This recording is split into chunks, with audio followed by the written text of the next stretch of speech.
ஆண்டவர் சொல்லாரு, கேளு கிடைக்கலையா, தேடு தேடி பார்த்தும் கிடைக்கலையா, பலமாய் தட்டு என்று சொல்லுகிறான். பலமாய் தட்டு, தட்டுகிறவனுக்கு திறக்கப்படும், முன்னிலும் அதிகமாய் கூப்பிடு என்று ஆண்டவர் சொல்லுகிறார். யோனாவ புத்தகத்தை படிச்சு பார்க்கும்போது அங்கே பெரிய கொந்தளிக்கிற காற்றடிக்கிறது. பாத்தீங்கன்னா எல்லாரும் மரித்து போகத்தக்கதாக அந்த கப்பல் உடையும் என்று சொல்லி எல்லாரும் என்ன பண்றாங்க தெரியுமா?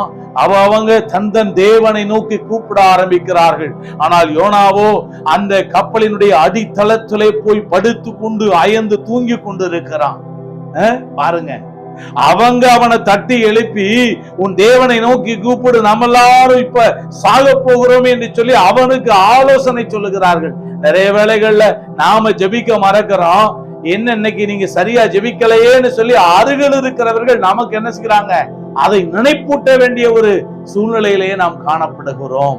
எனவே பிரியமானவர்களே, அதிகமாய் கர்த்தரை கூப்பிடுங்கள், என்னை நோக்கி கூப்பிடு, நான் உனக்கு மறுவுத்தரவு கொடுத்து நீ அறியாததும் உனக்கு எட்டாததுமான பெரிய காரியங்களை அறிவிப்பேன் என்று சொல்லுகிறார். இவன் தாவீதின் குமாரனே எனக்கு இறங்கும் என்று கூப்பிட்டதுனாலே, முன்னும் அதிகமாய் கூப்பிட்டதுனாலே அவன் வாழ்க்கையில ஆண்டவருடைய வெளிச்சத்தை அவன் பெற்றுக்கொண்டான், நித்திய பலனை அவன் பெற்றுக்கொண்டான்.